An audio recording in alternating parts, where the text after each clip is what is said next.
But if man had to find out that his God was a woman, I say the black woman is God, and Black woman is God. I say the black woman is God. The black woman is God because, you know, she was the first organism on this planet. We are absolutely winning right now. Absolutely. We have done more than change the conversation. We changed the balance of power in the federal government. What black community? It's a black environment with black women and black children in it. A lot of people seem to not understand me. Science proves that the black woman is God. We're not just saying that. And the black and Latino woman, they manifested themselves out of dark matter energy. All right. I believe the black woman is God. Black woman, God. I don't believe God, no man. I believe God, a black woman. The black woman is God. But my number one subject matter is the black woman is God. That's first and foremost. Black woman is God. The black woman is still God. You're God, black woman. The black woman is God. She is the creator. She is the sustainer. She is the provider. She is the first teacher of the children. She is everything to the black race. But don't get it wrong. I am still a white man's whore.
Is this thing on? This stupid thing working? Let me hit that. Really? I can handle it. I need a mic check on my welfare audio. You cannot. Oh, come on, I smoked a ton of weed in the 90s. Right, the 90s. Don't block Soup Bone in the chat. Don't block the haters yet. Let the haters breathe. Now's not the day to kill haters. Killing haters comes later. Now, we celebrate. And actually, we've done enough celebrating. I think my next couple of shows, I want to paint pictures for people.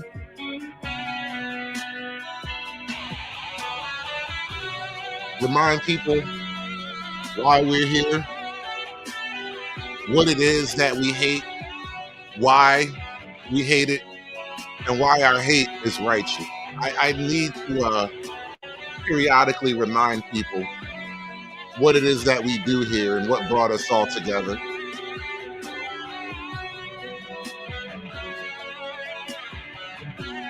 Now that Trump has won, has finally did the impossible, I'm noticing a trend in black women.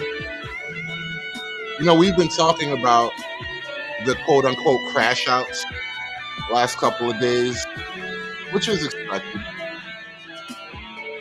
But beyond the crash outs, I'm noticing a trend in black women.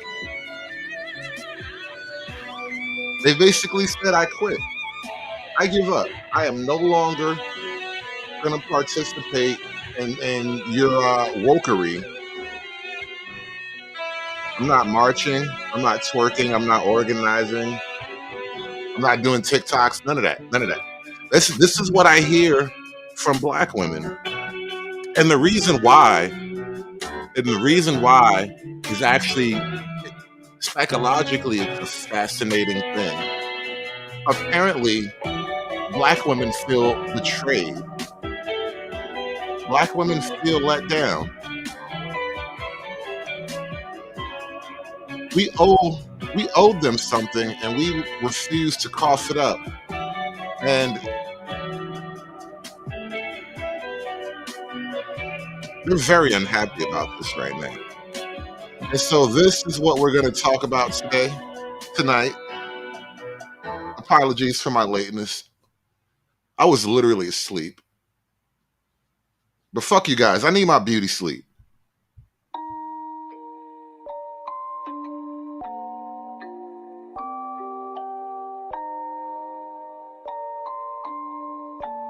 Rage on that beat, going crazy.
And this is random for some, but special shout out to black women. People are like, oh, Trevor, you're so smart and you're so, and then I'm like, who do you think teaches me? You know, who do you think has shaped me, nourished me, informed me?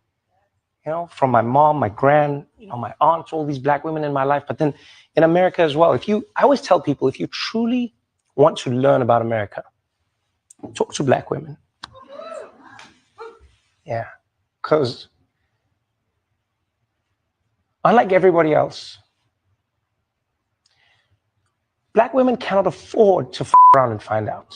Black people understand how hard it is when things go bad, especially in America, but any place where Black people exist, wherever it is, when things go bad, Black people know that it gets worse for them. But Black women in particular, they know what shit is, genuinely. So as we lead into tonight's discussion, I want to talk to you guys about a specific phenomenon that's aggressively asserted itself over the last 10 years.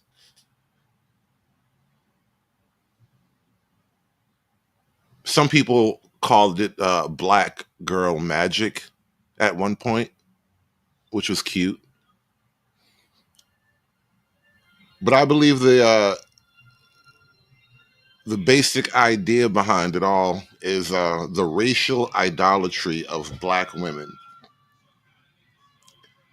As a nation, and frankly, you see beginnings of this in parts of Europe, Canada, outside of America, but across the board, the Black woman, uniquely among all women and all struggles and all caricatures that we could point to, the Black woman has been idolized uniquely as a wise, noble victim leader, an oppressed, wise, noble victim leader. And what that kind of looks like is exactly what you see on the screen here. These media thought pieces, think pieces rather, these love thought pieces of devotion, expressions of admiration and wonder at the presumed innate toughness and greatness and wisdom and moral correctness of Black women. That's the irony of it all too. Black women are held up as the moral center of the American social and political existence, and it's all so tiring. We'll always be shocked to be like, why do Black women turn out the way they do in America? Why do they vote the way? Yeah, because they know what happens if things do not go the way it should. They cannot afford to around and find out. And yeah, you know what? The Oracle is actually a great example. Kinetic Green in the chat says the Oracle, LOL, magical negress. Yeah, the magical Negro is actually it's a movie trope. It's a long-standing movie trope, has nothing to do with anything I'm saying. Basically, like some Black guy who's like the best friend of a white guy who helps out a lot. That's really what they mean by magical Negro. But magical Negro is a trope unto itself. Black women are propped up as magical Negroes. Obama was a magical Negro. Magic Johnson is technically a magical Negro because he's the only nigga to ever defeat HIV. I mean, wink, wink. But still, the idea of the magical Negro is a little bit of a media creation. It's, the Black media image that's put forward to the rest of the world to sell not only Black acceptance to the world, but ultimately Black social dominance to the world. That's the point, the usage of the magic Negro. Negroes are relatively magical. And of all the magical Negroes, the Black woman, the negress, and this is actually, this tracks with all the mythological representations of magic and whatnot. The negress is the seat of all magical Negro power. The legend of Bagger Vance, Stragger Vance. Funny. But no, that's something I thought up a while ago too. Like the magical Negro thing does exist, but not quite in the way the media pushes it off to you.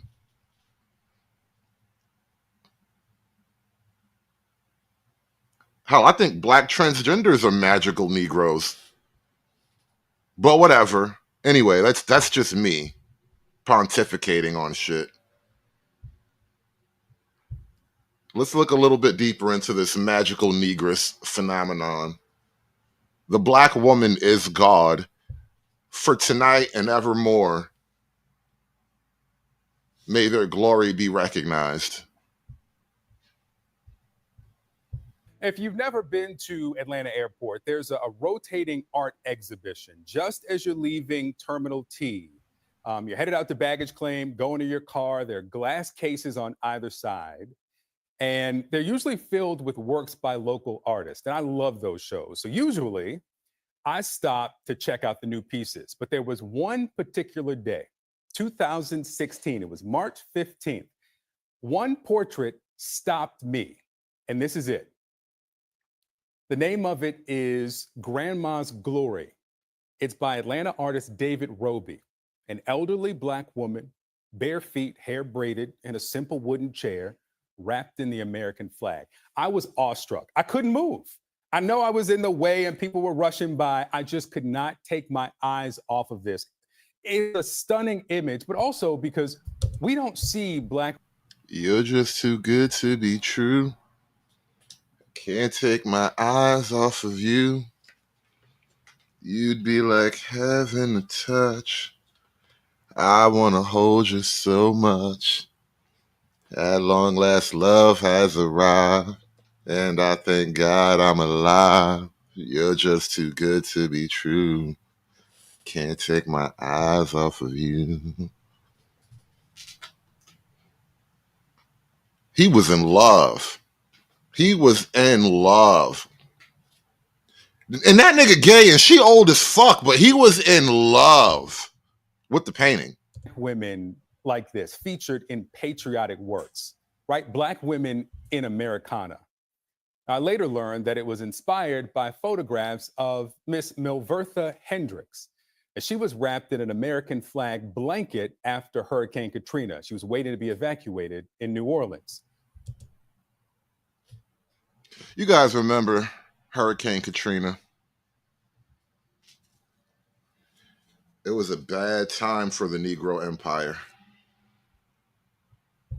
But there's an important difference between the photo and the painting. If you look closely at the woman in this painting, she's not just wrapped in the flag.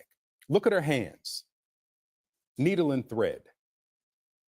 I sat with this image this week. Again, look, she's not just wrapped in the flag. She's actually stitching the flag up. She's keeping the flag together. Symbolically, the black woman is America's God. No more Uncle Sam. Uncle Sam is dead. Uncle Sam is out of style. That is so 1942 or whatever. And technically, Uncle Sam was racist because, you know, he was a segregationist, allegedly. But no more. No more. America has a new auntie, the black woman. And she's God. And that's kind of what this painting is symbolizing in a way. It's no longer, you know, a Sally Hemings. No, not Sally. Yeah, who was the lady that actually stitched the flag? What's her name? Sally Hemings? No, I'm trying to think of what was the lady's name that actually did the original flag? It was some old white lady though. It wasn't no black woman. It wasn't some, you know, some black woman from Louisiana. It's like a pog from North Virginia or something like that. It was one of them DMV pogs. Betsy Ross. Yeah, Betsy. Yeah, the DMV pog named Betsy. That's who stitched the flag up. But, you know, them DMV pogs, they be racist too. So we got to get her the fuck out of here. And so now we got this grandmother from Louisiana. Again, awestruck, but for a different reason. 91% of Black women, according to CNN exit polls, voted for Vice President Kamala Harris to become the first Black woman president of the United States. Now, Black women were 7% of the electorate. No other demographic across race or gender, age, income, education, married, rural, suburban, nobody supported either candidate so abundantly. Now, Black women have long been the backbone of the Democratic Party, but it warrants repeating 91%. And less important than who they voted for is what they say they were voting for. Because you know what the most important issue for Harris voters was? According to CNN exit polls, it was not foreign policy. It wasn't the economy. It wasn't immigration. It wasn't abortion rights. It was American democracy. Think of it.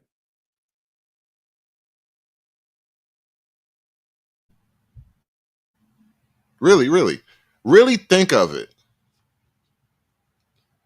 And all that you know of and have learned of Black women in your travels in this lifetime,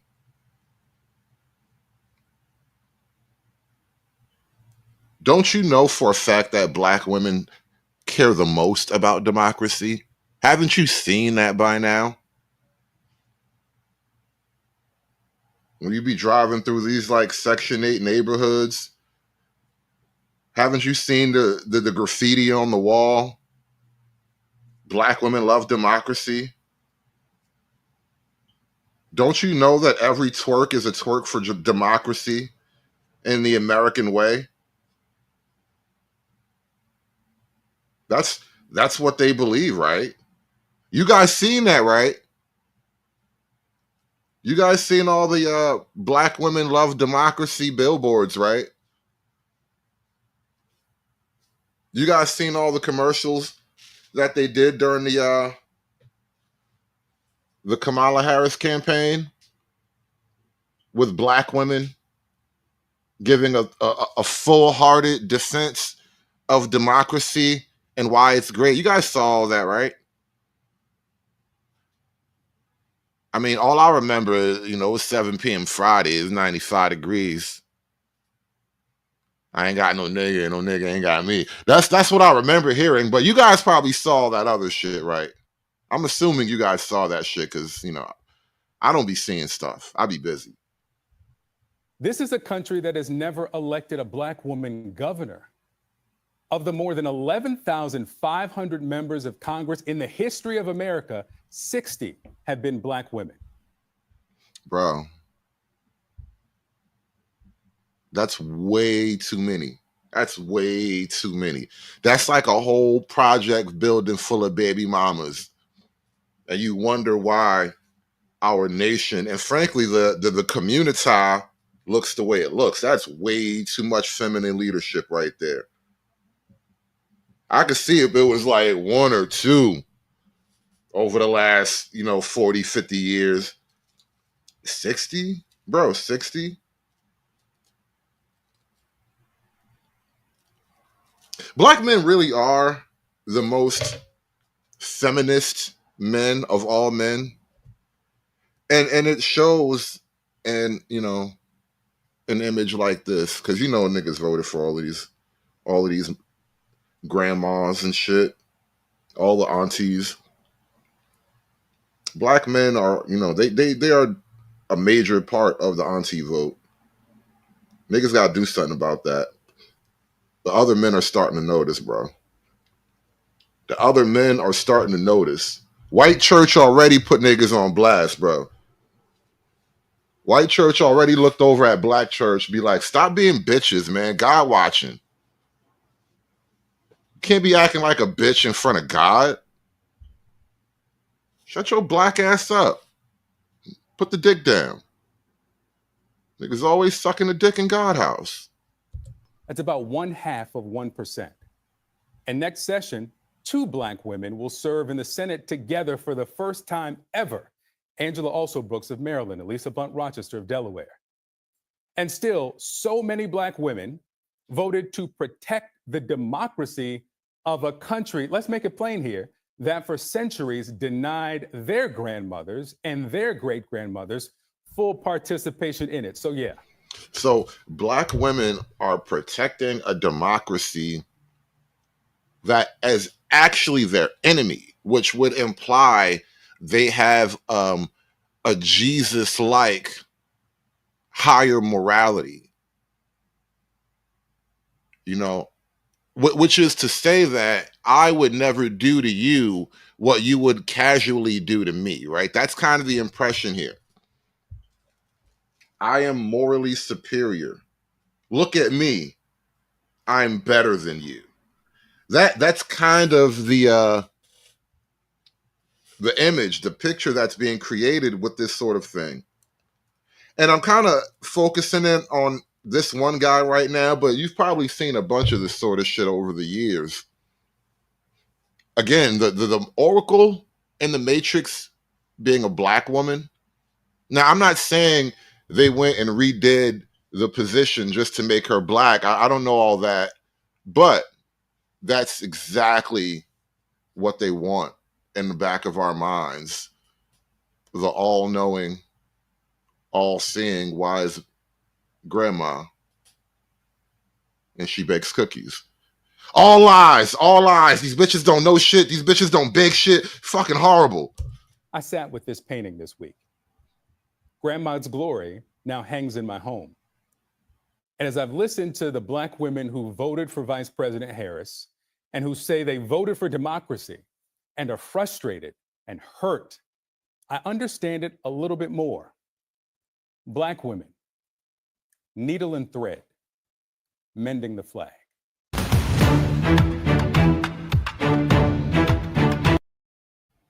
So this is what we're going to do tonight, boys and girls. We're going to listen to Black women. I know. Don't leave. Don't leave. Don't leave. Don't leave. I know I can hear the chairs moving. I can hear keys dangling, people ready to get in the car. Don't leave. Don't leave. Don't leave. I promise it'll be fun. I'm going to make it fun. It's the only way listening to Black women is going to be enjoyable, with me to guide your hand and walk you through it. We even got scent music for Black women. We're gonna be okay. I know a lot of my people got anxiety right now. Okay. Oh yeah, baby. A lot of uncertainty. We're gonna be okay. I feel like people needed to hear this right now. We're gonna be okay. We done been through rougher times. It just reminded us how they play. When the devil got the wheel, you got to lean on your faith. When it all feel like it's falling apart, God gonna make a way. He done got us through it too many times. We gonna be okay. We done been through rougher times. It just reminded us how they play. When the devil got the wheel, you got to lean on your faith. When it all feel like it's falling apart, God gonna make a way. He done got us through it too many times. We gonna be okay. When times get hard on. You know, I was watching all these Black women make all their TikTok videos, responding to the election, expressing their frustrations and venting all of their impotent rage. I was thinking to myself, we need a song from Plies. Run away from my faith, I run to it. My roughest time, my roughest moments, he got me through it. He put us in situations sometimes just to get our attention. He gonna take us through some things sometimes to see who really with him. Sometimes he fall back, just let the devil think you winning. Then serve her back around and show the devil who the biggest. Let Satan throw his part and let him go on celebrate.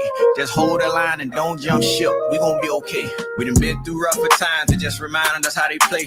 When the devil got the wheel, you got to lean on your faith. When it all feel like it's falling apart, God gonna make a way. He done got us through it too many times. We gonna be okay. We done been through rougher times. It just reminded us how they play. When the devil got the wheel, you got to lean on your faith. When it all feel like it's falling apart, God gonna make a way. He done got us through it too many times. We gonna be okay. I know. Black women, y'all gonna be okay. Y'all gonna be okay. Plies said so. I think he went to church and everything. Y'all gonna be okay, Black women, all right? Just listen to Plies, all right? Plies gonna make you feel better. Plies gonna make it all go away, Black women. Trust Plies. Put your faith in Plies, girl. Oh, you feel the road gonna be rough. You got anxiety. We built for these tough times, baby. Thanks to society. Nobody don't like struggle or hard times, but we built for it. They never want to see us win, but we used to it. I never eat with the devil. I don't give a damn what he cook. I'ma sit and wait on God. I don't give a damn how it look. If his will is away, I swear to God, we gon' shine. He might not be there when you call, but he always on time. We done been through rougher times. It just reminded us how they play. You know, when Ply says, I'm not going to eat with the devil no matter what he cooked, and he said, I'm going to wait for God no matter how long it took, whatever that line was, you realize in his universe, the black woman is God and the white man is the devil.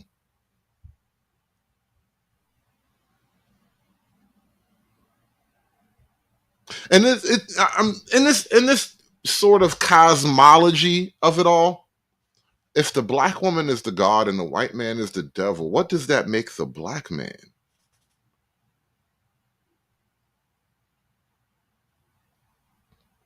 I ponder that late in the evening. You teach me all my life that the white man is the devil? You teach me my whole life that the white man is the devil. Now you tell me it's all right for him to come among us. Hit that like button, y'all. Hit that like button. We are just getting into tonight's events, discussion, presentation. However you want to frame this, it's happening. We see you supporting your community, supporting your families, supporting your children, going out and fighting for your rights,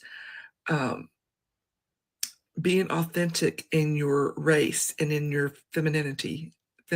Anyway. And we're jealous. I think we're jealous because we would love to be that, I think, and we don't know how to break out of the indoctrination that we have been suppressed by our entire lives. And I'm not giving white women a pass, don't get me wrong, but I know I and most women have been told, white women have been told our entire lives, be quiet, know your place, be a good girl, don't rock the boat, don't be too much. Now let me just say this, because I go with my gut. And on behalf of white women, a white woman, I would like to say on behalf of white women, I'm like 85% sure that's a white man. I could be wrong, but I would never get close enough to find out. And when you are any of those things, you are ostracized because you have rocked their boat. And that is what black women are. You rock our boat, our mental boat, because you challenge us to look at how we are deficient and not living in our truth, and it makes us uncomfortable. And people don't like to be uncomfortable, and it makes us start to question ourselves, and people don't like to question themselves. We would rather live in our little bubble of white supremacy and what we know and comfortableness. I know that's not a word. Than a lot of people would, white women would, rather than challenge themselves to grow and know more, because it's easy. Doing the work is hard. It's really hard. I've been doing the work the past several years, and it's hard. It is hard admitting some truths about yourself and some truths about yourself as a white woman. So yeah, I think that white women are scared of black women because you challenge us in that way, and a lot of us don't like it. And that's why we fear you. It's because we fear what you make us face.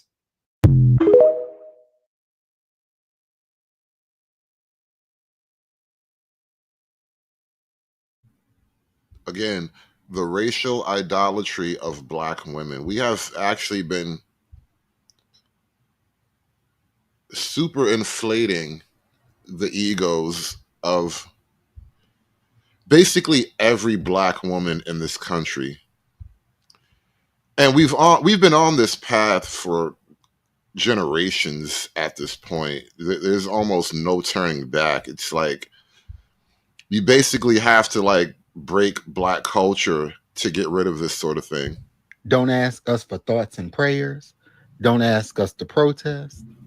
Don't ask us for GoFundMes. Don't send us no petitions. What we finna do is go to our Black jobs and mind our Black businesses. We tried.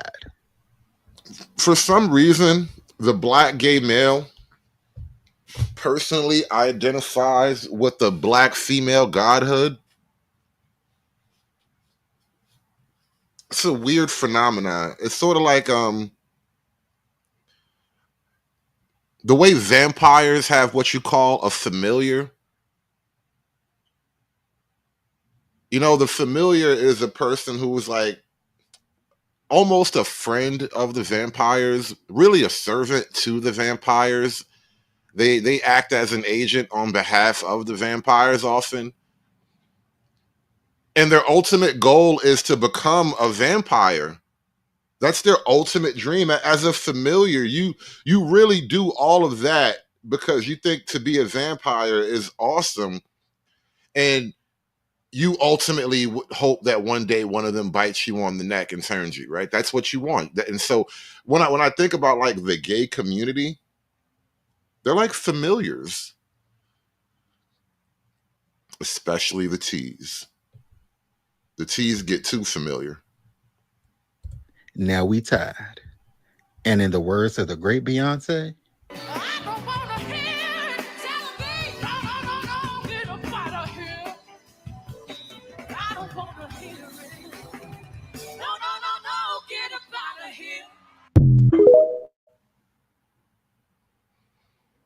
yeah, so don't ask us for Black thoughts women and prayers. Are leading essentially allegedly they're starting a quiet protest movement, a movement of no. They're not going to participate. No, they're not going to protest. No, they're not going to march. No, they're not going to help. This is basically the movement they've started. And of course they have their gallies, their gay allies in the movement. Y'all, these people think the Black people are playing. They think this is a trend. No, this is the end. Okay, it's over. We're done with. We're done. You guys are cooked, and you're cooked alone. You're by your fucking selves. When Trump is inaugurated on January 20th, we will not be on the fucking front lines of anything. You might have some Black pick-me people might go over there and protest with you, but I know my Black ass won't. I will not. Okay, I just researched it, and I found out that I can. I Googled it, and I found out that I can't. No, I've looked into it, and I found out that I can't. I can't because you didn't have our fucking backs. You know, allyship is transactional. When I have your back, you have mine. Okay, that's how it works. It's transactional. It's reciprocal. Okay, you scratch my back, I scratch yours. You didn't scratch our backs. You didn't have our backs. You left us fucking behind, and you left us fucking for granted. You left us on the battlefield by our fucking selves. So now, when the gay men say us, or even Black people, they really mean Black women. You have to, learn the linguistic subterfuge that they apply, but they mean Black women. Remember, he's a familiar. deal with the consequences of your fucking actions. Don't ask me for shit. Don't ask me to protest. Don't ask me to petition. Don't ask me to do a motherfucking thing, but mind my own Black ass fucking business. Okay, y'all played in our fucking face. Y'all pretended like y'all cared about Black lives. And the sad thing about it is, it wasn't like we weren't going to hold Kamala accountable. We said that if we elect Kamala Harris, we will hold her accountable and we will try to do our best and our damnness to try to get a ceasefire. Even Kamala Harris agreed on a ceasefire and a two-state solution, and that still wasn't enough for you. Trump did not believe in any of these things. So whatever happens, happens. It's not that Black people won't have empathy. It's not that Black people won't feel bad for you. But the sad thing is, you might have to hurt in order to actually understand it. You might have to feel it. Listen, everyone in the chat, you can end your speculations. He's a very gay practicing homosexual. All right, no secret here. Just using him to illustrate a point about the Black woman issue. to understand it. And the sad thing about it is black people aren't wishing harm on anybody. We were trying to stop you from being subjected to the violence that we're subjected to every fucking day of our damn lives. This is nothing new to us. You didn't hurt us. You hurt your own fucking self. And that's the part that you don't understand. We loved you enough to tell you we don't want to see you go through what we go through every day on a daily fucking basis. But yet And this is another person expressing the higher morals of black women. As a gay, he's socially a black woman. Remember, much like the familiars operate as agents and representatives of their vampires, this is what it is to be a familiar. But he's gay, though. He's a gally. you did not want to listen.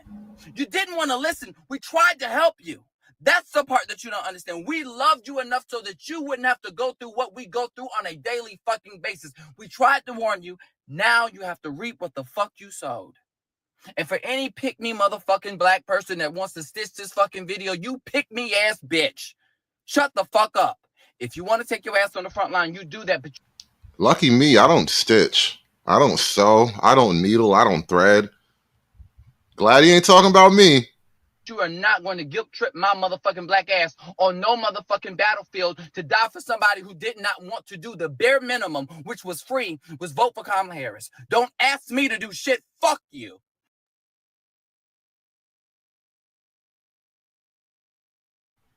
So, are you starting to get the theme? Are you noticing the theme building up in response to the Trump victory?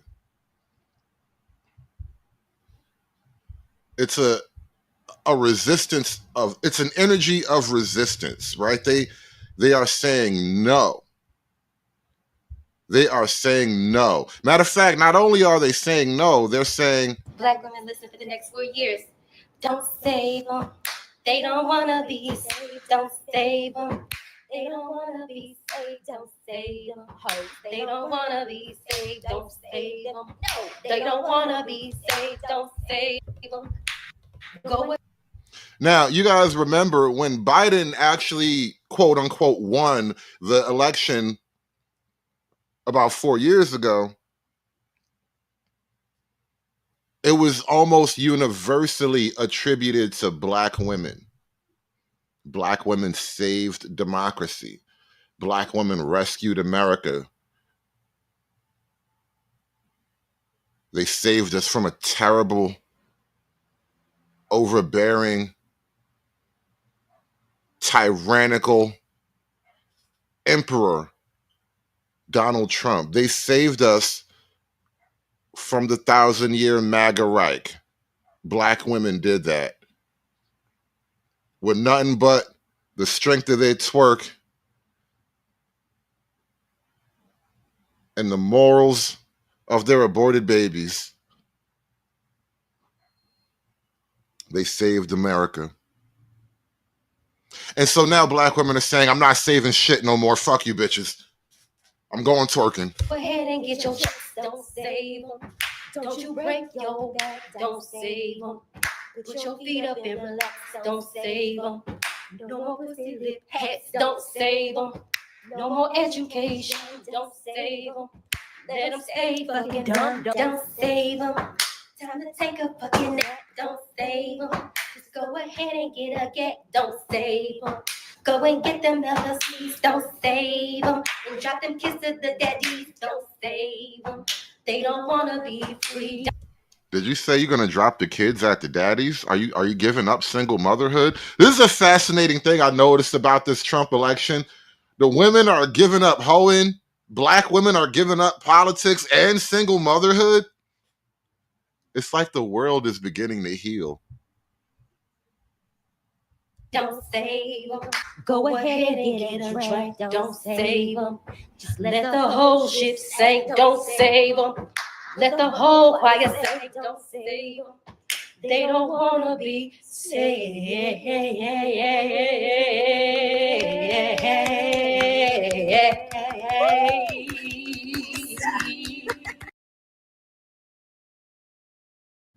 And you know, this is another fascinating thing too. This is why I predict the Democrats will continue to lose, because it's not just a matter of like poor style choices. You know, they didn't wear the wrong dress or whatever. On a fundamental ideological level, they just don't get it.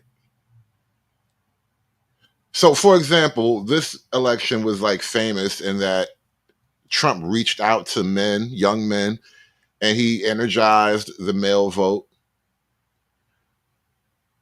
Men don't ever fantasize about being saved. That is uniquely a female fantasy. Even the original song that she's quoting was "Don't save her. She don't want to be saved," because it's men who have this goofy pattern of attempting to save women who don't want to be saved. It's never the men who have a fantasy of being saved, because to be saved means you are in that moment in a position of weakness, and men never fantasize about their own weakness.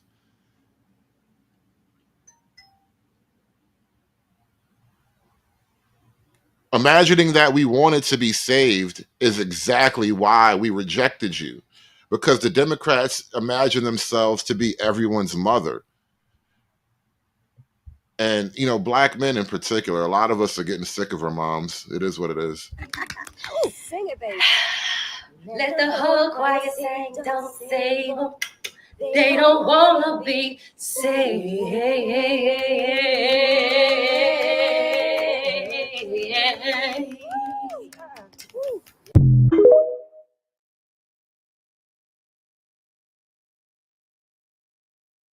We saw this week play out on a global stage is what many of us have lived our entire life. You can be everything as a Black woman in this country. Educated, ambitious, purpose-driven, beautiful, intelligent, and the world will still tell you it is not enough. All of us in our own ways have been the vice president in our lives, where we show up bold and beautiful and bright and brilliant in spaces just for them to tell us you don't belong here. You don't belong here. One thing about Trump winning this election, one negative thing, it's definitely going to help Black women's victim complex. This idea that I am the most oppressive, I am the most oppressed victim. Oh, they ain't never going to shut up about that shit now. But how many of you know that we do belong here? Yeah. As a matter of fact, there would not be no here if we were not here. And so my words and my heart to you this morning is not to charge you to run to another fight, not to charge you to take on another issue, but my charge to you in this moment is to pause and to take a time of Sabbath for Black women to take off their capes and repurpose them to blanket yourself, to comfort yourself. And this is what's crazy about this whole movement. The idea that Black women have been selfless and giving and on the front line for everyone else but themselves, and now it's time for them to focus on themselves. You were always and only ever focused on yourselves. I don't remember Black women ever having a movement on behalf of Black men, other than when a nigga gets shot. I'm not counting that.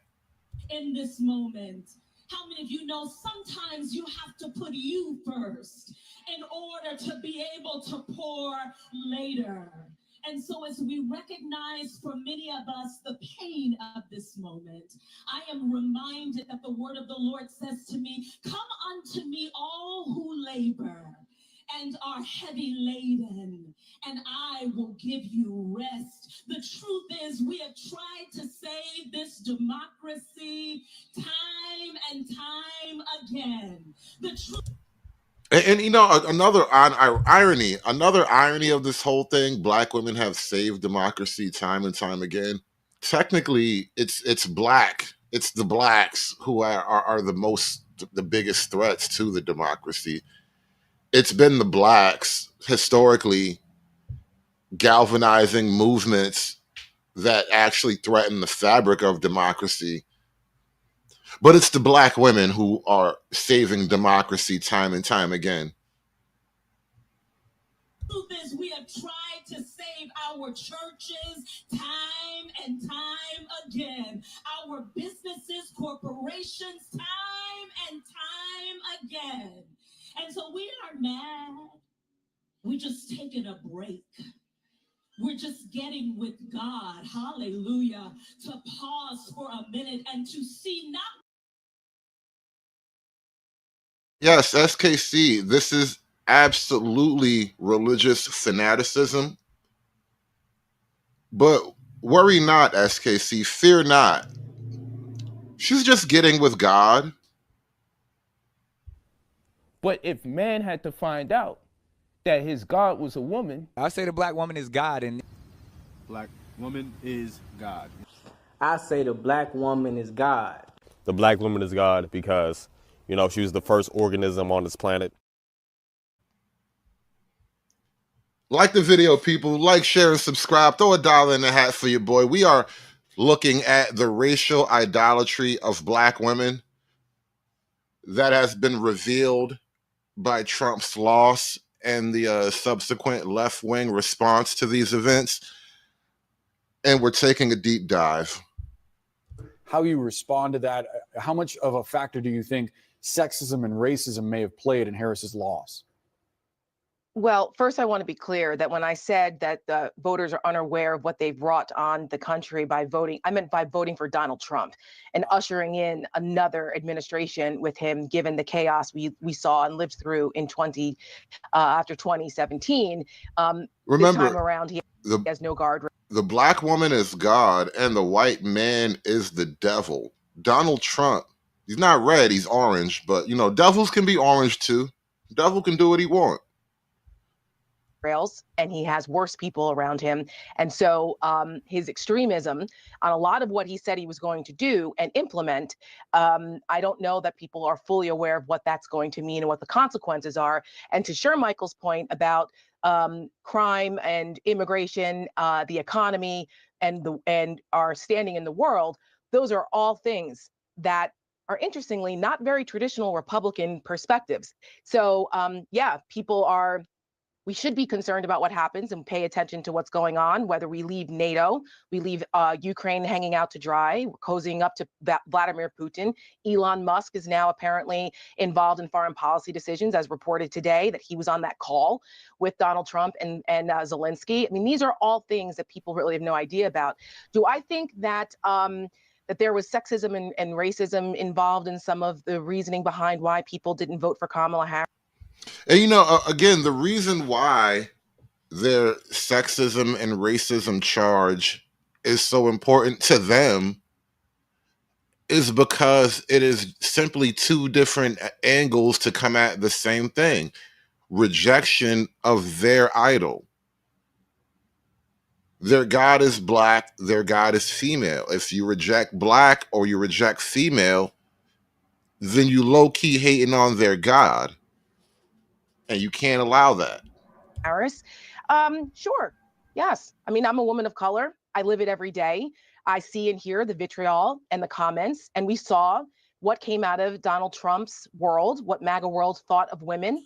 You see it online.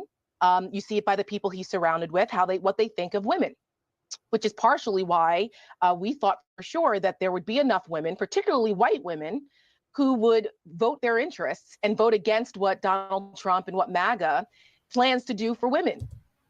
Now, speaking of women, white women in particular,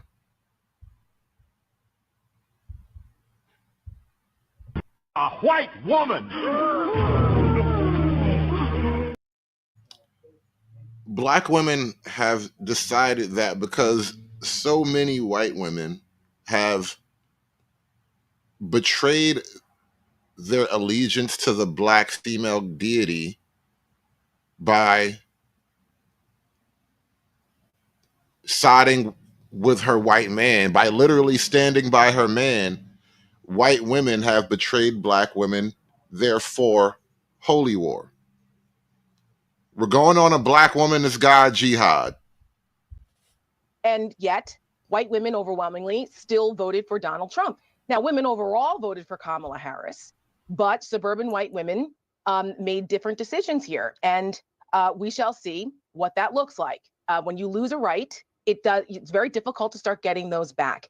And perhaps the implications and the lives that have been lost and the women who have lost their fertility and the horror stories that we've heard about the practical implication of taking away reproductive rights from women hasn't been fully felt yet across the country. But we will see.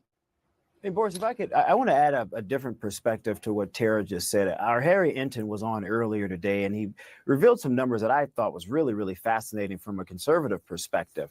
So Donald Trump performed incredibly well with voters age 18 to 29, better than any Republican in 20 years. He performed better with Latino voters than any Republican, I believe, in either 52 or 54 years. And he performed better with black voters writ large than any Republican in about 40 years. And so those are unprecedented numbers when you think about calling a significant percent of the country. And I'm not saying Tara said this. I've just seen others on the Democratic side making this case that they're either misogynistic or Latinos or racist against black people, or they're horrible people within every group. Absolutely. But to make those blanket statements, I certainly do not believe will serve Democrats' interests well if they're trying to Tara's point, figure out a way to look at their party introspectively to figure out what went wrong. Dismissing people, attacking them for voting in a way that you disagree with is not going to help. But pointing out, though, pointing out. Notice even the anchor was going to jump in and speak in defense of this whole thing, because everyone in the media worships at the church of the black woman. Really quickly, sure, Michael, pointing out the misogyny and the racism that Donald Trump and MAGA pushes. We can't just pass it aside, because when you vote for Donald Trump and MAGA, you don't get to pick and choose. Well, I like the tax cuts, but I don't like the fact that they are going to mass deport people or call women second-class citizens, or think that women shouldn't have a right to vote, or they should get back into the kitchen, or that Haitians are eating dogs. Like, you don't get to pick and choose. You own all of it.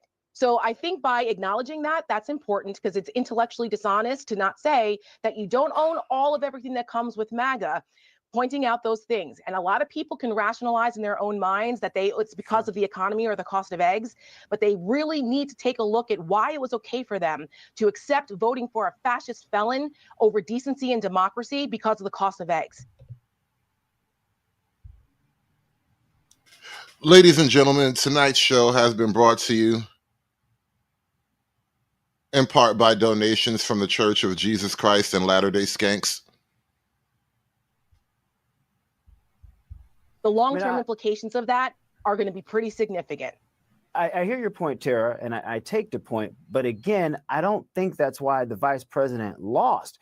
And again, this goes back to a values thing. I think the Democratic Party needs to reassess where their values are as it pertains to addressing the plight of a whole lot of people in this country, including working class people of color, who appear in some pretty significant ways, if you start looking at individual states, decided to vote for a Republican over a Democrat, despite their traditional trends. We ran out of time a while ago, but I was enjoying that conversation so much that we just let it go. I love Sarah. I swear white people love watching the black gender war. And I don't blame them. I love watching it too. But I know it must be extra fascinating to watch it like inside a white body. It has to have a special vibe to it, watching the black gender war from inside a white body. It just has to be extra cool. These blacks.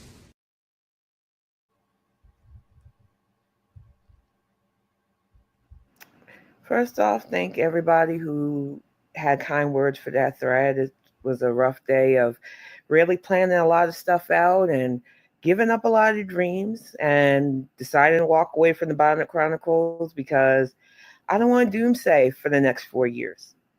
But what I find funny is that all the people who told us they were in coalition with us, whose demographics showed us yet again that you couldn't be trusted, now want to do little things like blue bracelets, which I don't give a fuck about.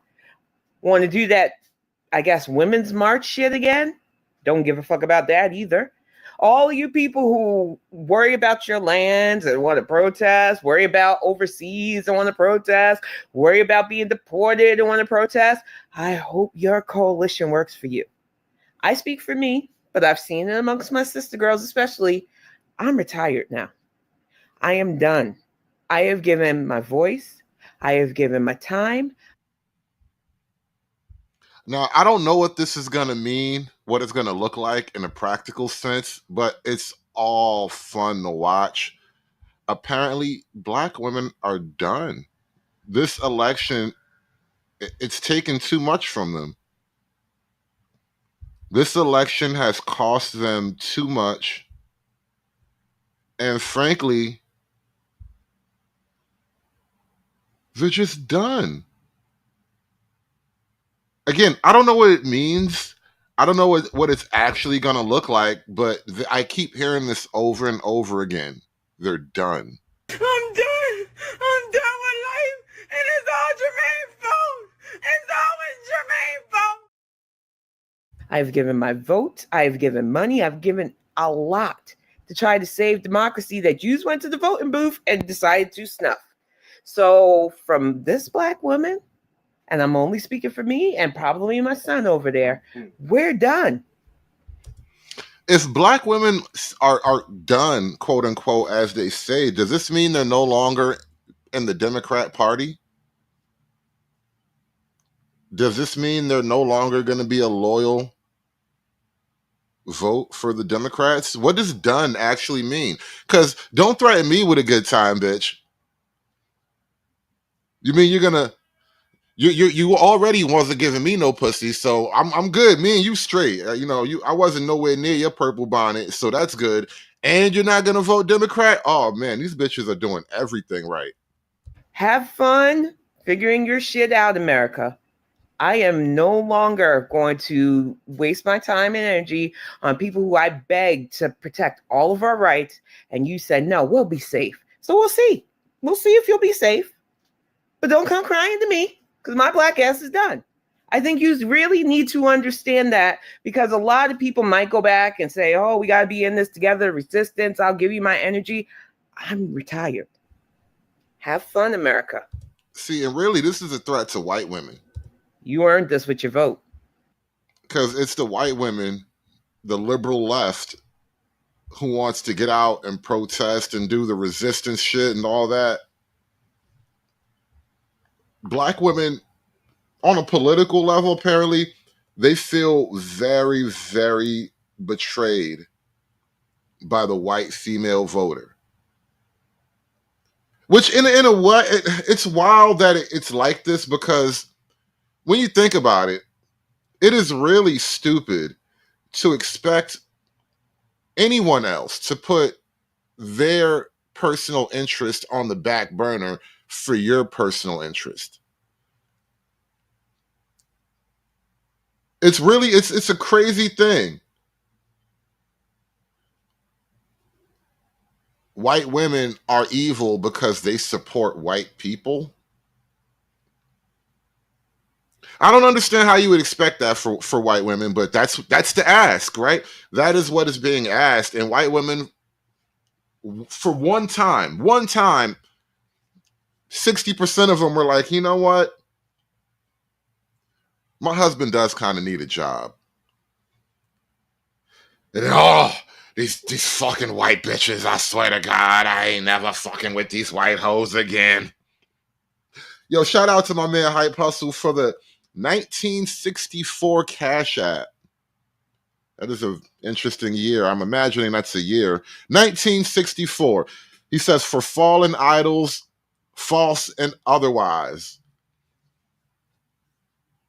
What was that? The Civil Rights Crime Bill year? Was that when it all started to fall apart? Good women are dead. Evil bitches, rise up! Hey, shout out to True Hype. Thank you for supporting the show, man. Appreciate y'all being here. Hit that like button, y'all. Smash that Cash App button for me, y'all. Hulk! Smash!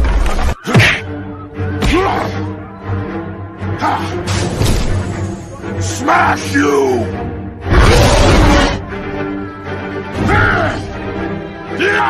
You make Hulk angry! You not like Hulk angry! Hulk no like fighting girls. Black women, clap. See, we voted against shit like this.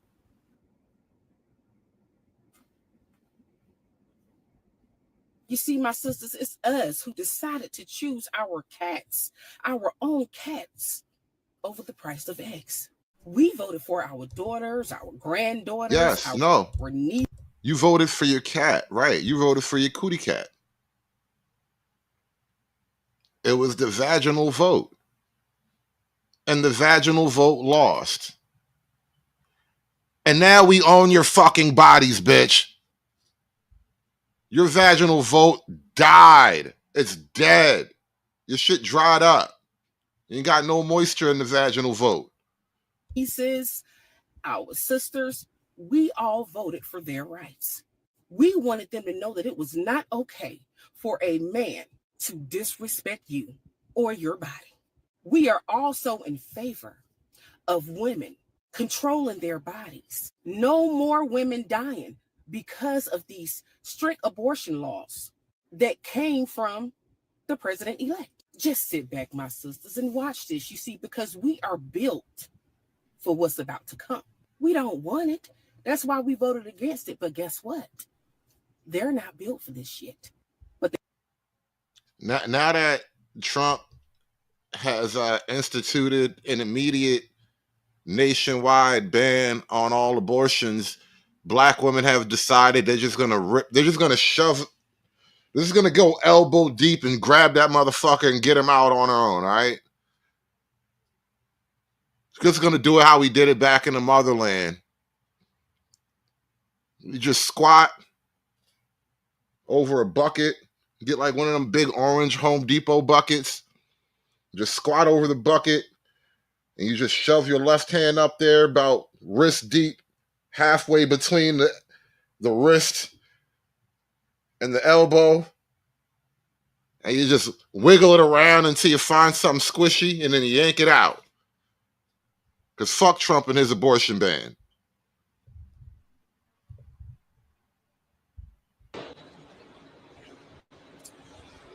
Hey, sis.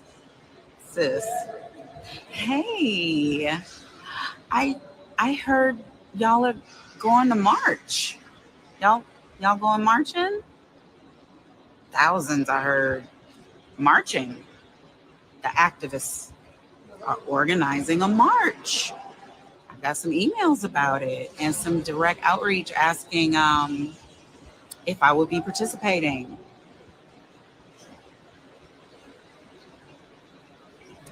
It's above me now. It's sorry, not sorry. But I mean, y'all get on that. Y'all get on that. Absolutely. I'm gonna have to check in, figure out what Mignon and them, Donna and them, Tina, Bishop Leah and them, Joe taking them, what they saying. I got some ideas of my own. Tamika and them, what they talking about, and I'm pretty 100% certain it won't be that. But I wish you the absolute best in your endeavors.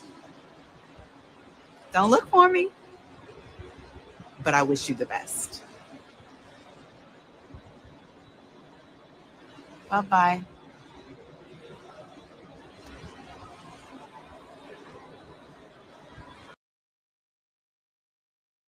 Over the next 4 years, we got to pour into each other and ourselves like we've been pouring into other people. We are constantly getting let down, beat down by everybody around us. That's got to stop. From now on, we literally need to mind our business. Don't ask us for nothing because we're taking this moment to rest. Don't expect anything because we're taking this moment to rest. Black women, we got to pour into ourselves, into our families, and other Black women. I'll admit, I'm not completely surprised that this happened. The entire world has never held back on their dislike and disdain for Black women. And as Black women, we just continue to love and pour into the world anyway, even though they don't like us. Over the next 4 years, we've got to mind our business.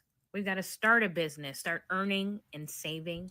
We have to start pouring into ourselves and each other, Black women. Black women say they're going to mind their business.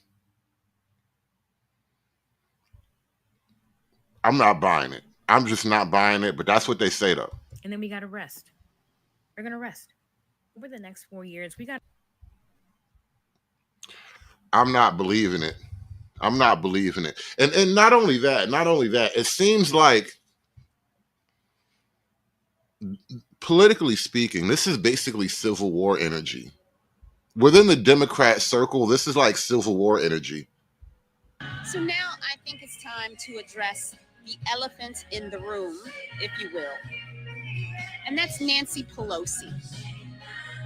Nancy, first of all, girl, don't you think it's about time for you to hang it up?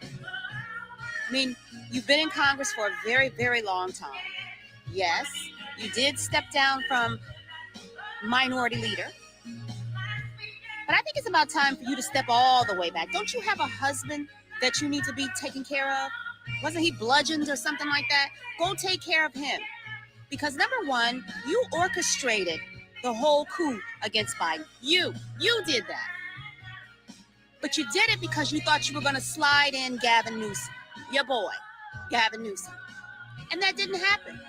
When President Biden endorsed VP Harris, that threw a monkey wrench in your program.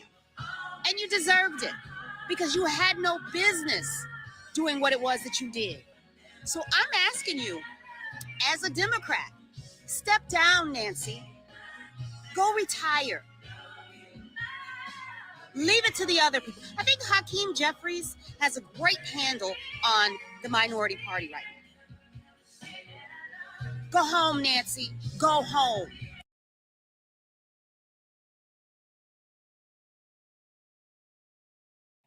As part of the 92% of Black women that understood the assignment, I understand how there is a lack of trust in other communities, but one of the communities who also understood the assignment. To the LGBTQ plus community, my allyship was never in question, but y'all did understand the assignment, okay?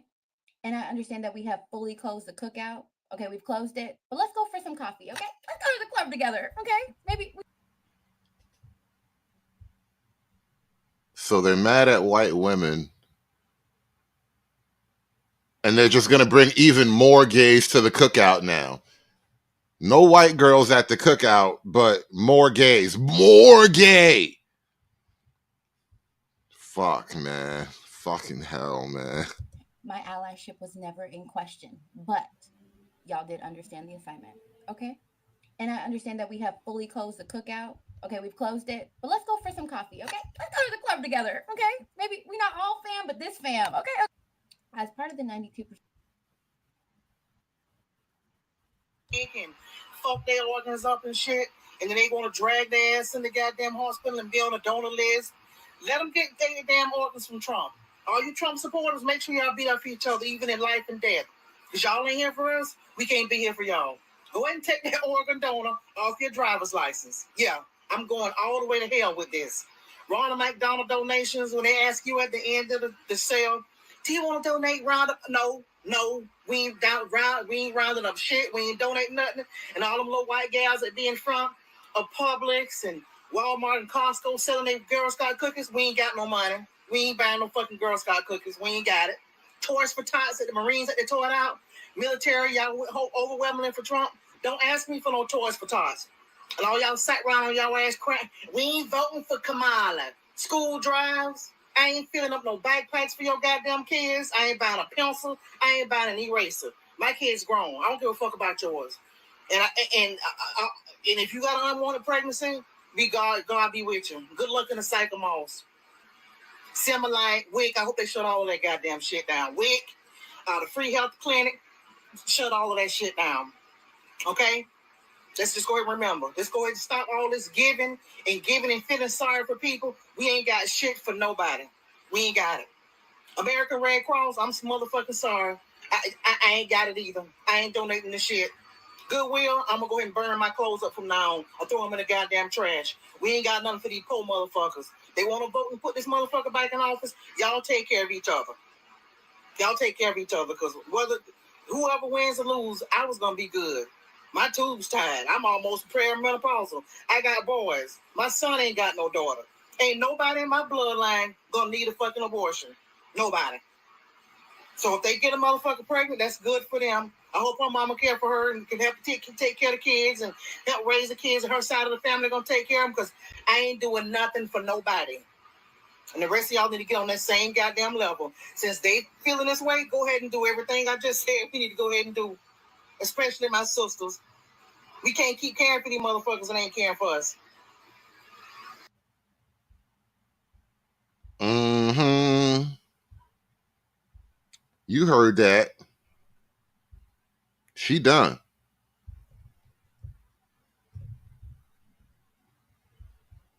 Hey, I just want to give some free advice to the white progressives, particularly white progressive women who may be thinking about marching against the Trump victory, maybe putting back on the P-word hats and doing that thing. I would just say probably don't send any of those invites to any Black women you know. I'm just going to tell you right now, they're not coming. Like, I'm pretty sure Black women have resigned from the Save America Coalition, Save Democracy Coalition, and definitely the Save the Democratic Party Coalition. I think that's probably not happening. I would just keep those invites maybe among your own friends, because I don't think they're coming. But yeah, I think Black women are now on the Save Black Women, Prioritize Black Men, and prioritize Black communities, Black businesses, and that. And the Black space. Now, hold up. Let me. Your own friends, because I don't think they're coming. My speakers must have went out. My headphones must have went out. I just heard some bullshit, and I know I didn't hear this bullshit. This bitch just said. I know my ears was lying to me. My ears are lying to me. But yeah, I think Black women are now on the Save Black Women, Prioritize Black Men, Prioritize Black Men, Prioritize Black Men. How you gonna save Black women and prioritize Black men? First of all, bitch, you can only do so many things. Second of all, now you're gonna dirty. You heard it. Now yes, they in the game now. Now it's time. Now it's time. We can go out and safely fall in love now. Now is the time. We can go get that little white house with the picket fence that we always wanted. Now is the time. We can go try to have that little family with the 2.4 children and the loving wife and the little happy dog in the yard in the back. Now's the time. Now, yeah, it's all happening now. Yeah. It's fucking great. Now they're going to prioritize Black men. And you know who we have to thank? A white man. You want me on that wall. You need me on that wall. Because you're mad at a white man, you're going to prioritize the Black man.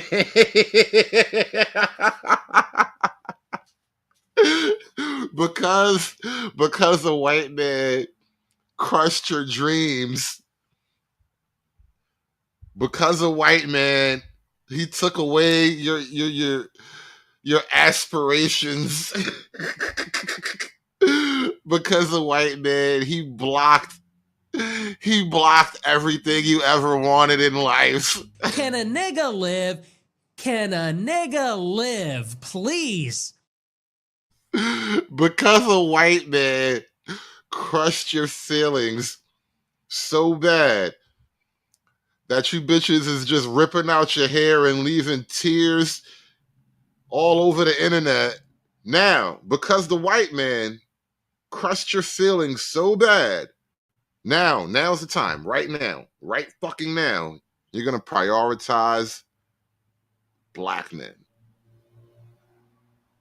A lot of people seem to not understand me. Science proves that the black woman is God. We're not just saying that. And the black and Latino woman, they manifested themselves out of dark matter energy. All right. I believe the black woman is God. Black woman, God. I don't believe God, no man. I believe God, a black woman. The black woman is God. But my number one subject matter is the black woman is God. That's first and foremost. Black woman is God. The black woman is still God. You're God, black woman. The black woman is God. She is the creator. She is the sustainer. She is the provider. She is the first teacher of the children. She is everything to the black race. But don't get it wrong. I am still a white man's whore. Coalition. I think that's probably not happening. I would just keep those invites maybe among your own friends because I don't think they're coming. But yeah, I think black women are now on the Save Black Women, Prioritize Black Men, and prioritize Black communities, Black businesses, and that, and you know, the Black spaces. But Save America, Save the Democratic Party. Yeah, I don't think that's happening. Hey, I just want to give some free advice to the white progressives, particularly.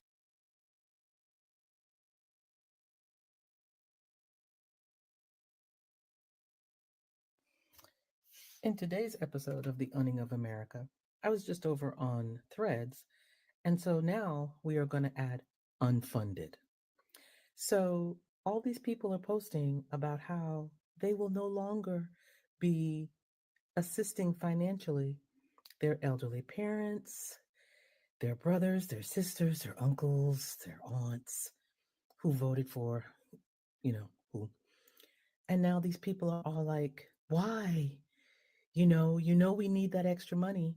I saw this one where this lady told her mom, too bad, so sad. I am no longer going to be helping you. So if you're short on rent, if you're short on food, you need to go find a food bank. You need to go find some services while they're still available. There was another content creator on here who said he was no longer going to be helping out his parents because, of how they voted. He's a gay man, married to a man. But all these years, he's been supporting and helping them with, their bills.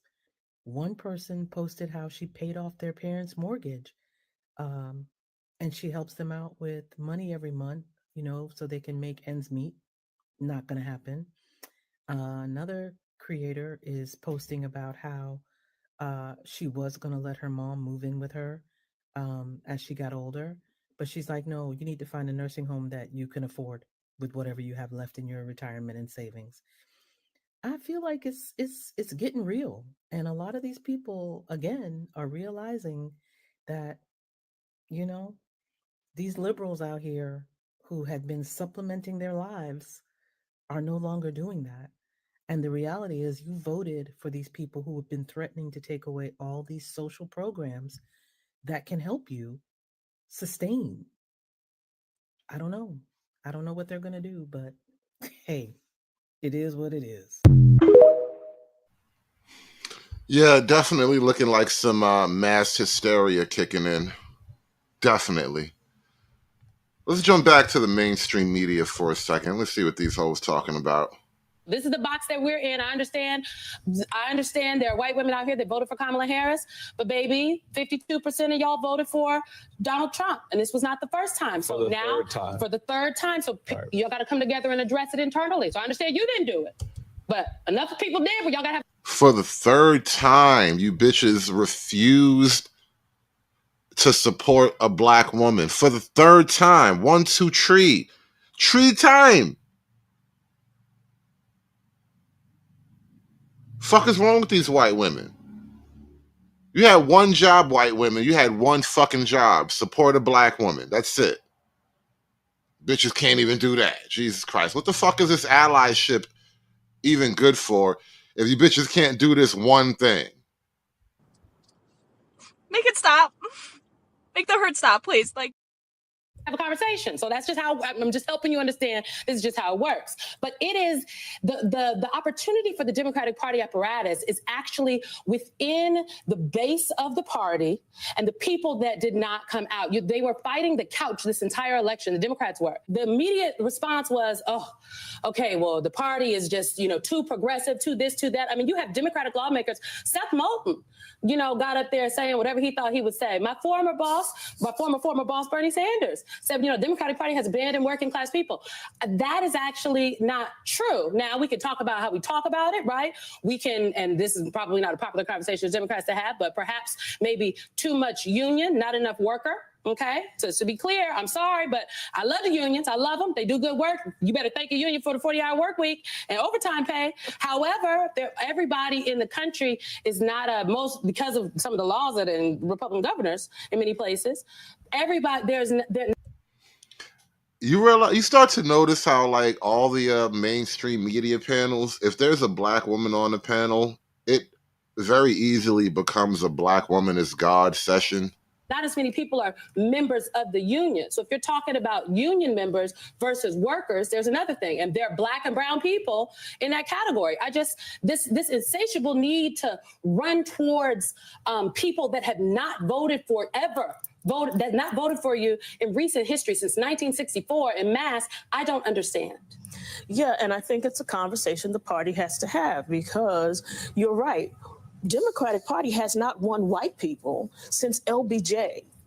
So this idea that somehow, we got to go to this constituency every single time that has rejected the Democratic Party for damn near 50 years. Excuse me, Lord. So what are we doing? And I think what the party has to do is admit that, it helps when you acknowledge the facts, admit that and figure out then how do we get the balance right of appealing to the people who consistently turn out for us, who consistently show up for us and have over these last several decades, and do some persuasion with other people. Because when you talk to people about the issues, what's clear is even the white people who don't vote for us align with us on issues, but they don't like our candidates.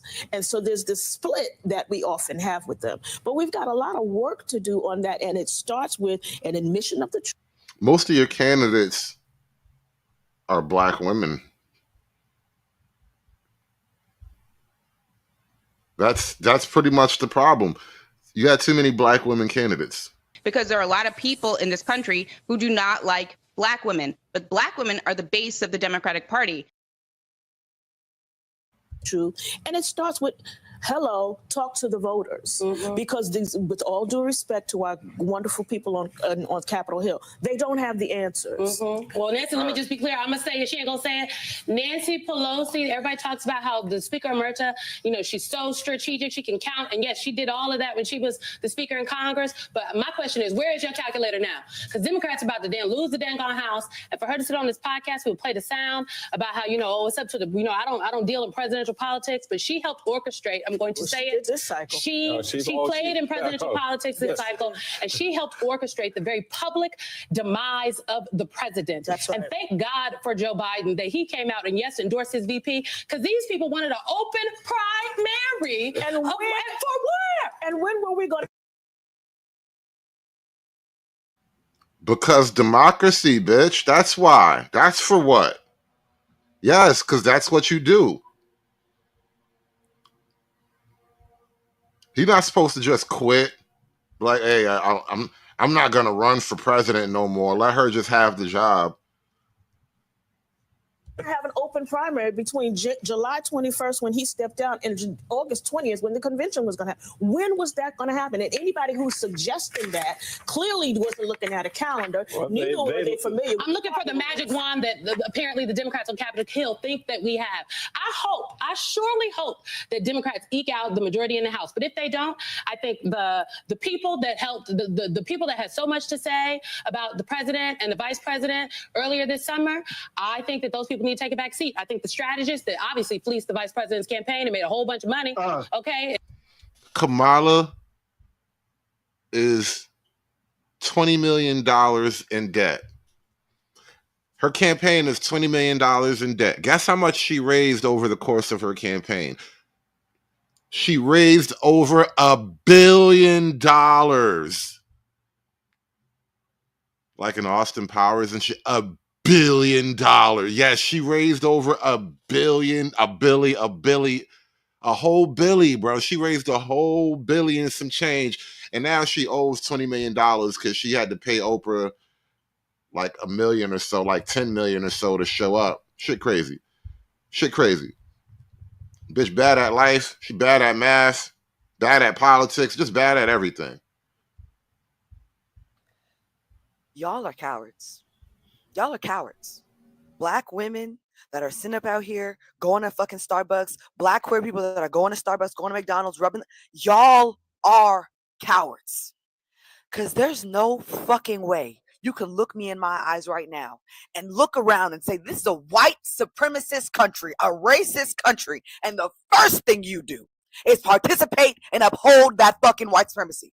You uphold that racism. Instead of saying, fuck, we have white supremacist fascism on the way. We need an anti-fascist movement, a well-organized anti-fascist movement. Y'all decide. She is like really aggressively yelling into that little tiny white penis. I don't know what's up with the tiny microphone movement, but she's like, there's something really, really symbolic about her aggressively yelling at a white micro penis. There's something fucking like, this is art. This is art, by the way. This is modern art. I present to you strong black woman yelling at micro penis.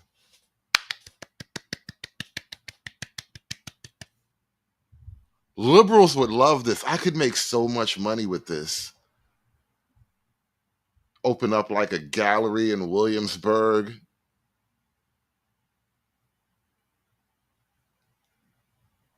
Invite all the gays.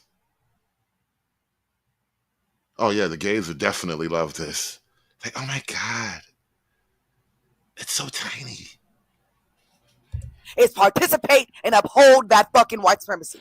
You uphold that racism. Instead of saying, fuck, we have white supremacist fascism on the way. We need an anti-fascist movement, a well-organized anti-fascist movement. Y'all decide to participate in the fucking fascism. Y'all are cowards. Because I can tell you right now, if the United States government went and drone striked one of your fucking family reunions while y'all in the middle of the electric slide, maybe you'd feel fucking differently. Or shit, maybe y'all would still keep tap dancing. I don't know. But the way y'all reacting right now is fucking disgusting. It's a disgrace to our ancestors. And I know people be saying that shit and like, you know, blah, blah. It is a disgrace to our ancestors. Y'all clearly don't know black history. My ancestors, the folks that I come from, you know what I'm saying? They were actually fighting against the power structure that be in this country.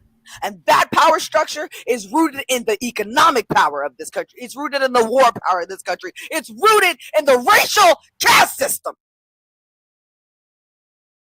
But you motherfuckers are so selfish and so self-centered and so classist and so elitist. Y'all don't even see. Y'all talk about other motherfuckers participating in their own oppression. Y'all let y'all sons get locked up, killed by the fucking state, and nothing. Y'all do nothing. Y'all are. This anti-government bitch wearing an army t-shirt.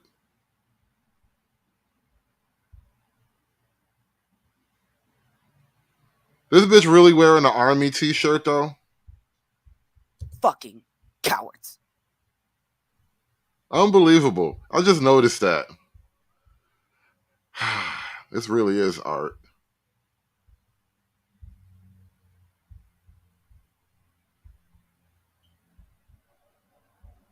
I'm gonna be honest with y'all this morning.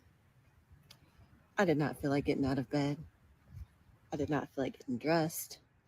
I did not feel like coming on my walk. I did not feel like I had any words this morning. So as I laid there preparing to roll over and get lost in my covers for the rest of the day, I remembered that I woke up. I'm alive. I have breath in my lungs. As long as I'm blessed with this life, I'm gonna live it. And even though I cannot wrap my head around the amount of people who lean into hate and ignorance, I will not let them dim my light, steal my joy, or silence my voice. So today, protect your energy, protect your peace, rest, do what you need to do to take care of yourself, and lean into the communities that nourish you, that support you. Lean into the light, and whenever and wherever you can, Go into the light, Carrie Ann. Carrie Ann, just go into the light. Just come over here, Carrie Ann. Listen to the sound of my voice and follow the light, Carrie Ann. be the light, and whenever or wherever you can, in any way, find joy. We'll get through this together.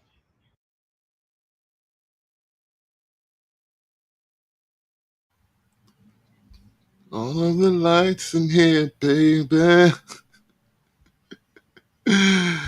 Oh, she's the light. Oh man. Let me share something fun with you guys real quick. I love the internet, man.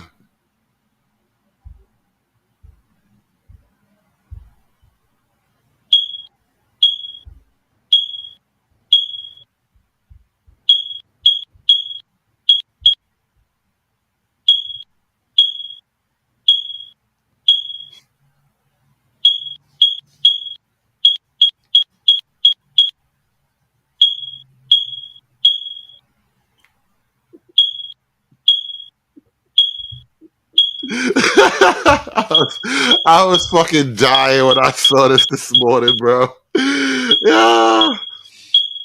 Yo, they never gonna stop roasting black people about this smoke detector shit, bro. It is one of the most effective, widely used white people trolls against black people, man. This smoke detector shit, I don't think we can ever defeat the smoke detector meme. I don't really have much hope for niggas in that regard. You know, we might get over the niggas ain't shit thing. You might get over the black men don't raise their kids thing, but we can never beat the smoke detector. The smoke detector is the final boss, bro. That's the 36th chamber right there. That is Busta Rhymes' base. Yo, her mouth looked like it was drawn by Japanese anime artists too. Her shit looks too exaggerated. Like, this is how a black woman mouth look when she angry. And then he draws this this fucking Dragon Ball Z picture. this bitch. Oh shit. Let's see what's new. Hey, I just want you SYSBM guys to know there's some Gawds in y'all group too. But they took their white girl and gone to Canada because Trump won.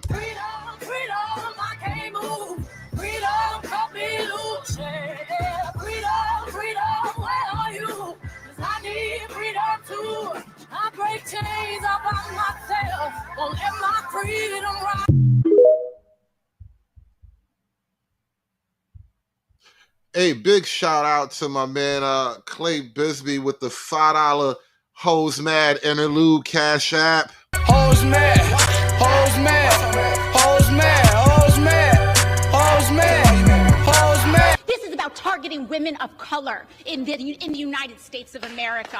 Don't tell me, because I didn't get a single apology. Time has expired. My life was threatened. Thank you. Hose mad, hose mad, hose mad, hose mad, hose mad, hose mad, hose mad. Now, I want to take you to this last bit because this was interesting here. Now, because Donald Trump crushed these hoes' dream, like when Snoop came through and crushed the buildings, the Democrat Party is in a moment of panic. They don't want to lose their black female base who's clearly upset, but they have to reset. They have to rebuild, you know? And so they're having issues. They don't want to alienate the black women, but they have to change course. And so what does the news media do? They go to a biracial, lesbian, pro-black for guidance because the black woman is God. It has been a rough few days for Democrats. Even the half-black woman with a white wife, she's also God too.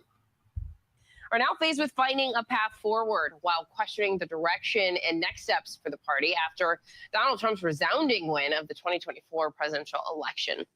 In an emotional concession speech at her alma mater, Howard University, Vice President Kamala Harris talked about being proud of the race that she ran, but clearly something about Harris's campaign just didn't work the way Democrats had hoped it would. Let's bring in Yvette Carnell, president of the American Descendants of Slavery Advocacy Foundation. Yvette, thank you so much for being with us. First off, let's talk about your organization because that is important to the perspective that you have. So tell us about it.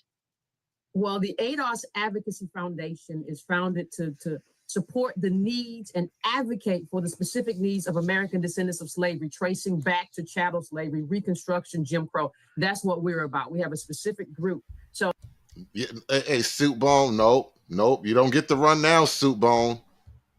And for a penny, and for a pound, goddammit. That's your God.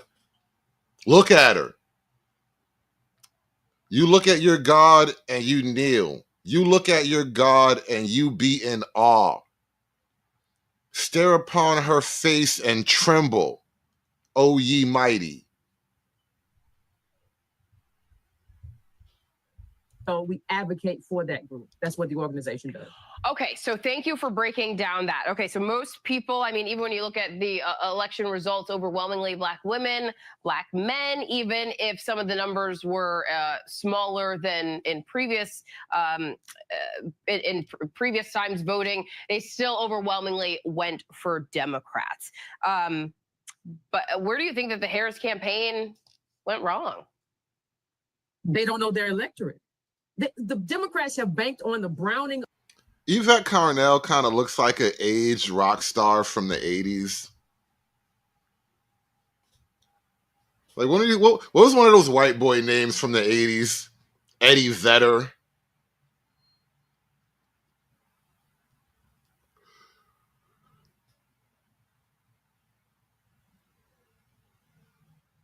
Yvette Carnell is basically a white man. Yeah, Axl Rose, Tommy Lee, Yvette Carnell, Sid Vicious. Yes.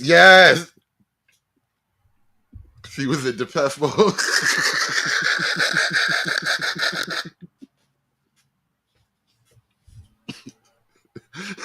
Billy Idol's wild.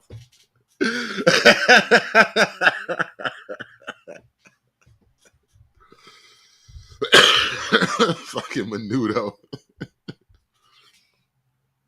Max Headroom. Oh shit, that's wild. Yo, you really Yvette Carnell. This is what I don't know. It's something about like the left wing look. Everyone looks like this on the left. They all turn into old lesbians.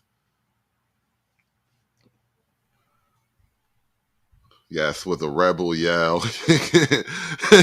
She cried more forehead. Of America, bringing them in votes, right? So that means that by the browning of America, you can treat Latinos the same way that you treat Black people, the same way that you treat ADOS, but we have a different history. And what you heard a lot of Latino or Hispanics say is that, listen, we want opportunity. We don't want to be called Latinx. We don't want any of that. Well, that's a very different thing than ADOS. We want redress. We want rights. We want reparations. We want a lot of different things. So they banked on this idea of just saying, hey, we're going to be pro-immigration, and that's going to bring us in Hispanic voters. That's going to bring us in Latino voters. What they didn't understand is that these people are American, and they want opportunity. And so they were, in large part, not all the way, but they tilted towards being pro-immigration. So Democrats banked on melanin. They banked on the brownness of people, bringing them together, not understanding that these groups had specific needs that they wanted, and they cannot campaign to us the same way. You cannot campaign to Black voters the same way you campaign to Hispanic voters. You cannot campaign to Black men the same way you would campaign to biracial lesbians with white wives. It's like she's right, but she's actually so right, she doesn't understand how wrong she is. You feel me? It's a weird area for her because, like, you are the fucking problem, bitch. You are the thing that goes bump in the night. It was your dildo, fell on the floor. Just cannot do that. We're two different groups. Okay, and to that point, we have had, Democrats and Republicans, specifically on Sundays, who I've spoken with, to ask, how do candidates reach these groups? And even when it appeared that Kamala Harris wasn't doing well with some of these groups, specifically young Black men, young men in general, there would be Democrats who were saying, well, the Republican Party isn't even talking to young Black men. So what do you say about these young, diverse groups who did still go Republican, who Democrats really did seem to think that they just had an advantage with? Wow, I just realized the symbolism of this all. Older, white mannish, lesbian. Older Black female, white man face lesbian is an elder to this young Black girl. She looked like she just got out of college during COVID. And she's learning from her elder, the Gawds. Listen, you had the co-campaign manager of the Trump campaign tell you in July, Ms. Wiles, who is now the chief of staff, she told us in July that she's going to target Latinos, that she is going to target Black men ages 18 to 34. At that point, you have to put an agenda forward for these men. You can't just believe that they're a captured group who are going to vote for you no matter what. And you can't do this identity politics where you say, hey, we're going to protect you more. People are not looking, these men were not looking necessarily. I know the Black vote still went for Kamala Harris, but what they're saying is that they're not necessarily just looking to and for a specific thing for Hispanic men. They're looking for opportunity. And remember, yeah, men don't want to be protected the way the Democrats are selling protection. Except Black men. Apparently, Black men are afraid and they need protection because it's scary out here. This makes Jim Crow look like Jim Eagle. And I think Trump did campaign to them through symbolism. Even in terms of Black men, he was out with rappers, he was out with a lot of people. And I think that was kind of a suggestion of what I'm going to do for you. And at the time, Ms. Wiles said, his campaign manager said what she said about targeting them. I think the Democratic Party should have targeted Latino men. They should have targeted ADOS, Black men. They should have targeted, and they didn't do that. It was only in the last days of the campaign that we actually got a specific agenda from the Harris campaign about Black and Latino men. So I was talking with a group of a group of Republicans, of Trump supporters, this about an hour ago, talking with them about the wide swath of Americans who voted for now President-elect Trump, and how he will now have to work to keep a number of people happy, how he'll have to do that with policies. You're saying that it's not all about identity politics, that obviously economics was overwhelmingly the top priority for so many Americans. But for you, as the president of the American Descendants of Slavery Advocacy Foundation, what do you hope the administration, this next administration, will do for those descendants of slavery? Well, the first thing I want to see thrown away is this immunity for police, right? But I want us to have the same kind of opportunity. We need desegregation. There are a lot of things. Remember, when it comes to the black male interest, the only thing they can ever do is say, well, I'm going to talk to the police for you. Like, do you realize, even when I was selling drugs, I wasn't worried about the police like that. And now, like, I definitely don't think about that shit. Like, you're going to have to offer me something else. That we need, that we're hopeful for. People say, oh, you can't get anything out of the Trump campaign. Well, we have a whole agenda up on our website, and we hope we can get some of that, right? The problem is we haven't gotten a whole lot out of the Biden administration either. And people are looking at that, and they're not saying, hey, Biden, roll with the unions. That's great. But what are you going to do specifically to improve the quality of life for the people that I advocate for? What are you going to do? And we begged the Harris campaign in the early days, hey, give us an agenda. And instead of doing that, people made the argument for why she should not have an agenda. And Trump had an agenda, and he's the opposition.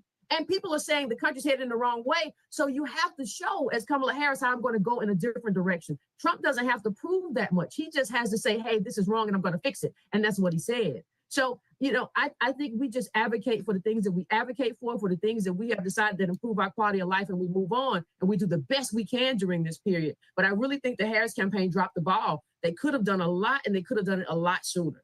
And what do you say for those people who say overwhelmingly, regardless of how they ended up with politics or different issues, that for them, the now president-elect has a history of some very divisive rhetoric, some that many have called racially charged, downright racist? What do you say to them? How do you bridge that gap moving forward? I just want to know what matters to you. He said somebody said some negative things at a rally about Puerto Rico, right? And the Latinos and Hispanics didn't seem to care that much in terms of how that vote split. So I am not concerned necessarily about what Trump is saying. I'm concerned about what he's doing. I'm concerned about whether or not resources hit my community. I'm concerned about my community's rights. I'm concerned about redress. This idea that I should just be concerned and offended all the time, I'm not offended. I want to know what I can get into my community to improve their lives. That is my focus. Anything else is a distraction. Yvette Carnell. There you go. Wisdom from our black lesbian elders. She is a wise half-white lesbian. Wise. So much wisdom.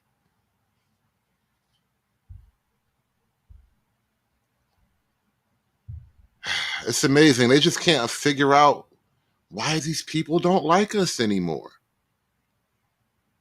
They just can't understand why black men are moving away from this. I want to share two things with you guys, and we're going to get this out. We're going to wrap this one up and put the show in the can. But I want to share something fascinating that happened. You might have heard about this one event. I don't know exactly where this school is, but right is he taking away from women? I found this kid on. I think he's on Twitter. What right is he taking away from women? He don't like y'all. He don't like none of us.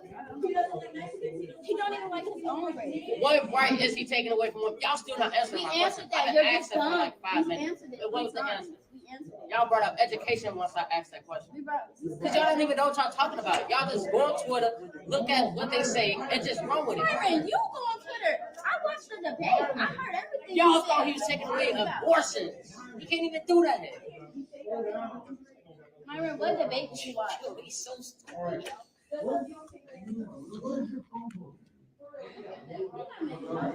Yes, please look at the Chromebook. So I want to see what right. Let me search it up. Let's see what right he's taking away from women. Look at what he's saying. Let's see what right he's taking away from women. Let's watch it. Okay, let's see what he's giving you when he is. No, what right is he taking away from us? Let's see what he's doing for. Because they said that last time. The right to an abortion was overturned by the Supreme Court that Donald Trump. Get that camera off. It's not when you. Handpicked three Supreme Court justices that overturned. Nigga, it's not on you. You'll move it back. Said it publicly, he's against that. And y'all also said Project 25. He also said publicly he's not going to do no Project 25. He's a liar. Do you believe him? He said, y'all only want Kamala Harris. Your body, my choice. That's what he. Why do you need an abortion? Why do you care about abortion? You're in high school. It doesn't matter. You're in high school. Women get pregnant. Women our ages get pregnant. It's you getting pregnant. Why is you in there crying about this? You really like, is you pregnant right now? This little hoes in high school too. He really is standing on business though. This nigga got the whole high school on hoes mad right now. Whole damn high school is on hoes mad. Shit crazy. Hoes mad, hoes mad, hoes mad, hoes mad, hoes mad, hoes mad. This is about targeting women of color in the United States of America. Don't tell me because I didn't get a single apology. Time has expired. My life was threatened. Thank you. Hoes mad, hoes mad, hoes mad, hoes mad, hoes mad, hoes mad, hoes mad. Is you getting pregnant? Did you get pregnant once? I shouldn't have to fear that though. Are you even you're probably a virgin.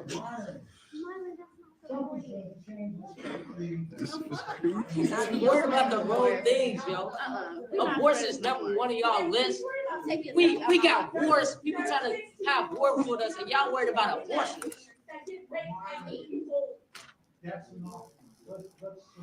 Okay, but Mr. Lopez, they talking about abortion. They not talking about how Trump ended the China war within less than 24 hours of him being in office. The China war has already ended, and y'all want to keep bringing up abortion. Marvin, that doesn't fucking matter. They slow. Y'all worried about abortion. Y'all not even having sex. Look at y'all. It don't matter if he was. You have to take turns. Yeah. And you have to be respectful of each other. And when it becomes too emotional and too controversial, then we're not going to discuss that issue. No free flower. So what right is he taking away from women? Y'all still ain't answering. Shut up, the girl that started everything. It's over. Let's focus on the antebellum era during the Civil War, the origins of the Civil War. Yeah, let's focus on that. People don't want to talk about how Trump is a good president. Yeah, he's dumb. It's not funny. I'm dead serious. I hope not. Yeah, they wound up kicking him out of class that day. But shout out to that young man. He was standing on business. And what really caught my eye in that is this something you really don't see that often lately, which is men, a young man especially, like taking authoritative stances over women. I want to share something with y'all. This actually reminded me of my own daughters because I have two daughters now. My oldest is right on the edge of adulthood.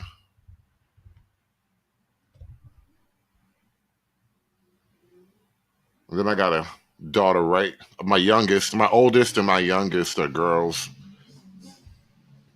And I came across this video of a father explaining simple realities to his girls. What do you do to do that? In real life. I'm gonna ask y'all what I'm saying. Men don't keep a marriage romantic. Exactly. I'm gonna tell you the truth. Being real. I wasn't gonna sit here and play games with you. I'm gonna tell you the truth. Men do not. Because most you can't speak for all men. Some men are very I'm gonna tell you. He only doing that for you to please you. Right. Men are not romantic because women have a romance in their head.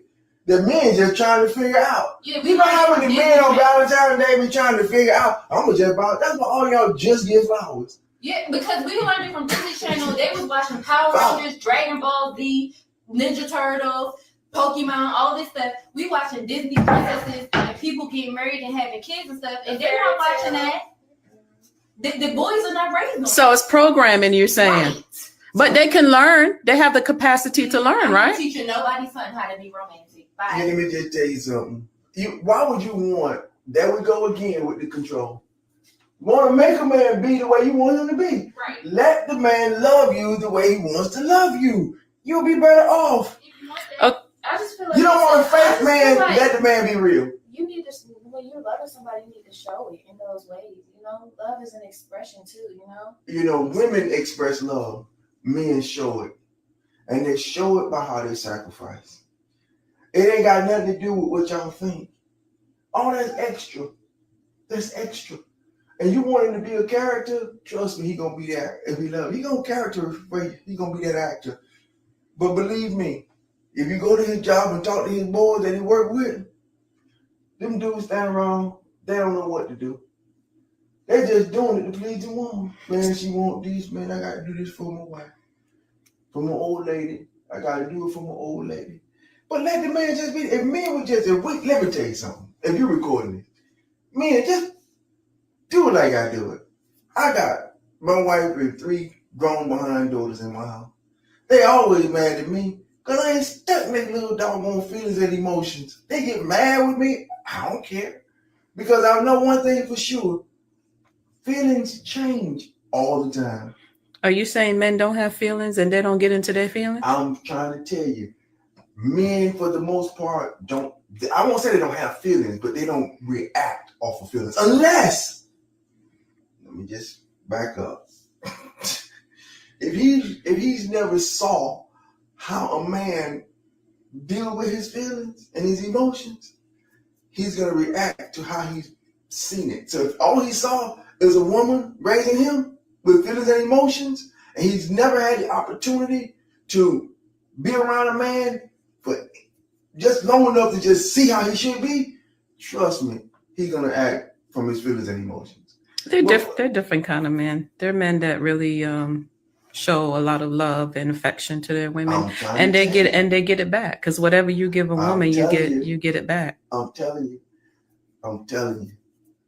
Then if that's the case, women should show more affection if that's what they want.